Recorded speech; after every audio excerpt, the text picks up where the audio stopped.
Yes, nongeye gushimira cyane wowe ukomeje kugira Pamakio TV.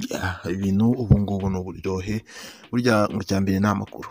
Uyu munsi noneho reka nanjye nkugezaho amakuru mashya ku muhanzi umaze kwigarurira imitima ya benshi hano muri East Africa, cyane cyane no hano muri Africa kwanza, mu muziki wa Diamond Platnumz, umusore ufite impano rwose, cyangwa se umupapa ufite impano, umupapa umaze kuba umupapa w'abana hafi batandatu ndakeka, umwe wa Amisambo Peto na Zari babyaranye batatu bakaba bane, ndetse na Tanasha Donna bakaba batanu, oya bane, n'uwa Tanasha bakaba bane. Niba ntibeshye watubwira umubare w'abana be bose muri comment, nta kibazo. Reka uyu munsi mubwira amakuru asa nk'agezweho. Biravugwa ko Tanasha Donna yamaze gutandukana na Diamond Platnumz, kandi ubu ngubu Tanasha Donna akaba yanamaze kugera mu gihugu cye wabo muri Kenya, akaba ari naho n'ubundi yabarizwaga kuva na mbere hose. Reka no ntungugeze imva n'imvano yo guhatandukana, cyangwa se itandukana rya Diamond na Tanasha Donna bamaze iminsi bakundana, bakaba banafitanye umwana witwa Nasib Junior. Biravugwa ko ibi byose byarahereye kuri Diamond washatse kwikuraho Tanasha Donna, agakora ibifite byinshi bishoboka, amakosa menshi ngaho kujya kurara mu bagore ibiki, ariko akabona Tanasha rwose aramubwira ati jya ukora ibyo ukora ariko utahe mu rugo.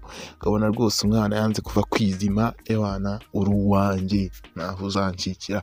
Inshuti za hafi z'uyu mukobwa ukomoka muri Kenya zivuga ko yakuze atabana na se umubyara, aribyo byatumaga atifuza ko umwana we nawe ari uko byagenda, akazakura atazi se cyangwa se atabana na se, ibintu nk'ibyo. Kandi Diamond uko nuko bigomba kugenda kwa Diamond. Ubundi umunsi umwe nyina wa Diamond na mushiki we Esma Platnumz bagiye mu rugo kwa Diamond, babwira Tanasha ko bifuza kuganira nawe.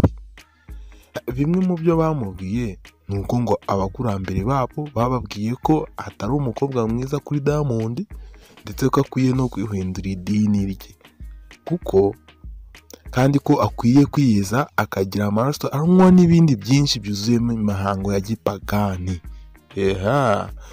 Urumva ko ibintu bitoroshye. Uyu mukobwa byaramurenze, ahamagara Diamond aho yari muri Amerika, aramubwira ngo nataha iwabo azamufasha kurera umwana, ngo ibindi azabiganira na nyina.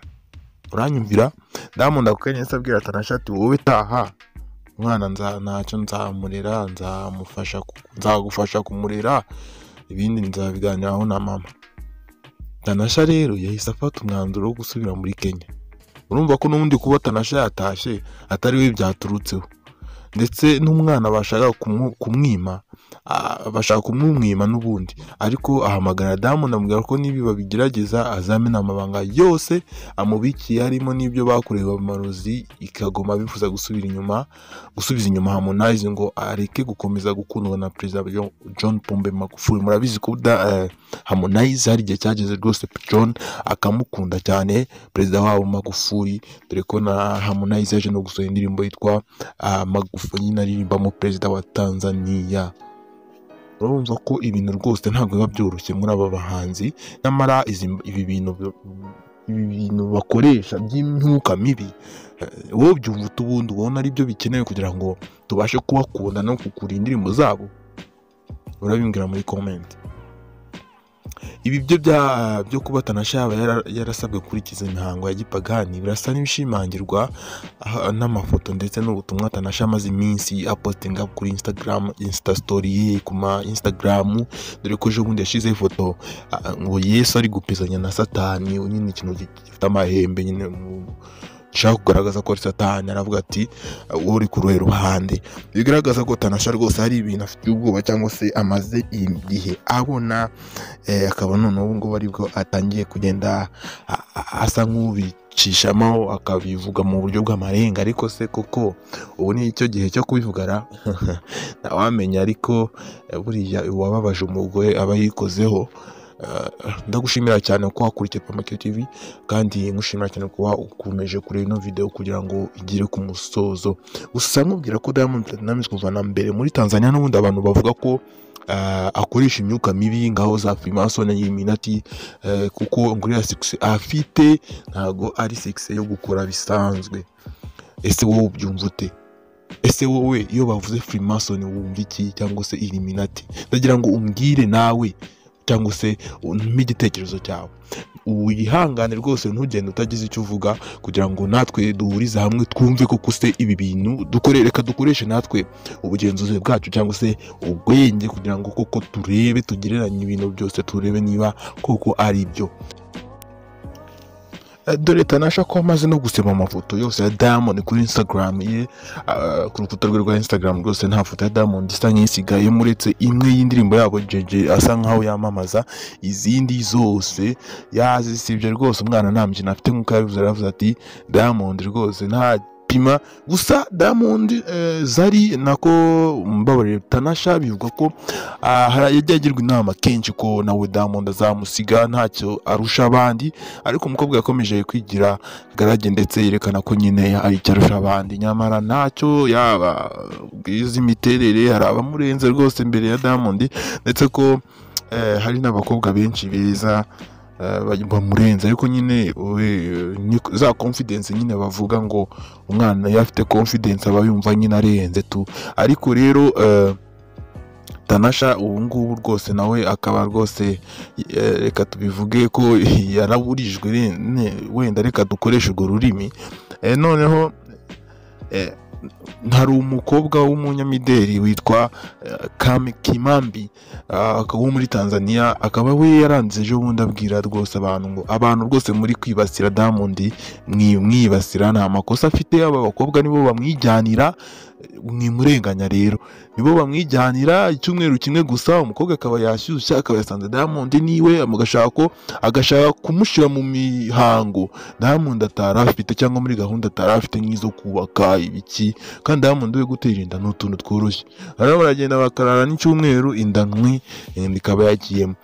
Noneho arangije abwira Tanasha ati wikipostingisha utugambo twinshi aho ngaho ngo abantu babone ko wenda babaye cyangwa bakugirira impuhwe, ariko niwe wabyiteye. Twarabikubwiye kenshi ko nawe n'ubundi kivuga bizarangira ukivuyemo nabi, ariko wigira najua. Rero icyo washakaga wakibonye, icyo washakaga wakibonye, tuza hamwe. Ahubwo shimira Imana ko ufite na kariyeri byibuze ukora, cyangwa se ufite n'icyo ukora kitatuma uhita ujya hasi. Arangije ahita abwira na Diamond, byose byari mu magambo yanditse ku rukuta rwe rwa Instagram, ariko she Diamond nawe koko umva niba udashoboye gukoresha agakingirizo wagiye umenera hanze agiso. Urumva ko rwose uyu mukobwa nawe niba ni umugore nta mikino, ngo kuki nawe uri umuntu udasobanutse, nawe niba udashaka abandi basitari nkawe urabizi badashoboye kwita ku bana babo, n'ubundi gahunda zose bazikorera hanze, ariko wowe impimba gusa no kuvuga gutwita cyangwa se gutera inda n'ibyo bintu byawe. Ntagerageza rwose ujye ukoresha agakingirizo, ndetse noneho yaba yakubwiye ko ari muzima cyangwa biri safe, wowe ntukabyizere, ujye ugakoresha kandi unakijugunyire, bazajya bagafata bakajya kuziteramo bonyine kugira ngo ejo baze bakubwira ati dore turatwite. Diamond rwose w'ibintu bye n'ubundi bisa nkaho bitadutunguye ko tumaze kumumenyera, n'ubundi twari tubizi, ahubwo bari banarambanye. Gusa Zari nawe hari icyo yabivuzeho. Zari yahise avuga ati Zari nta bintu byinshi yavuze, ariko nta zina yatangajemo, nta kuvuga ngo Tanasha cyangwa se Diamond byari mu magambo ye. Gusa amagambo yanditse agaragaza neza ko uyu mugore cyangwa se yashimishijwe n'igikorwa cyabaye cyo kuba Tanasha yatandukana na Diamond. Yaravuze ati, yanditse amagambo y'icyongereza ati ngo niba hari ikintu nize mu buzima nuko abantu babi bakomeza kuba babi, kuko ari babi n'ubundi, naho abantu beza bazakomeza kuba beza, abantu banenga bazakomeza kunenga. Ibisimba niba ntakita ibisimba cyangwa se ibiki sinzi ukuntu iki beast bayita mu Kinyarwanda, ngo bazakomeza kuba inyamaswa, niko navuga, inyamaswa zizakomeza kuba inyamaswa. Abantu bareka abandi n'ubundi bazakomeza kubareka nyine, abakwitazi nyine. N'abanzi bazakomeza kwanga, n'abakunzi bazakomeza gukunda. Rero yubaho mu gihe cyawe. Aya magambo yagize ati, if there is If there is one thing I've learned in my life, in life, negative people will be negative people because they are negative people. Positive people will be positive. Complainers will complain. Beasts will be beasts. Quieters will be quiet. Haters will hate. Lovers will love. Live life at your own terms. Urumva ko aya magambo ibyo ari byo byose harababwira bisa nkaho rwose ari kubwira Tanaja ati cyangwa se Diamond n'ubundi ngo abanzi abadakunda bazakomeza aba bagabo nyine bata imiryango n'abana cyangwa bihakana abagore bazakomeza kuba gutyo nta kizabayindura. Yes, ndagushimira cyane rero wakomeje gukurikira Pamakyo TV. Gusa ndakwinginze cyangwa se ndagusabye ntugende udatanze igitekerezo. Gira igitekerezo utanga muri make uvuga ati ibi bintu rwose nanjye ndabyumva uku nguku. Ese wowe urabona ibintu Danashavuga bijyanye n'amadayimoni n'ibiki uhora bibona turabyemera urashingira kuki? Rwose ntugende icyo gitekerezo uyifitemo utagitanze, dore biba byoroshye no kwandika ngo muri comment ukandika uko ubyumva. Iyi ni Pamakyo TV ngo twakujejeho amakuru agezweho kandi mazima yizewe. Ndakwinginze kugira ngo ndongera ndagusabye kugira ngo ukomeze udukurikirane kugira ngo ukomeze urebe amakuru menshi agiye agezweho mashyashya. Biroroshye cyane no gukora subscribe wanze ukagenda ukurikira amakuru yacu mu bambere. Nshuti, igitekerezo cyawe ni ingenzi. Komeza ugire ibihe byiza. Ciao. Ibi ni Pamakyo TV.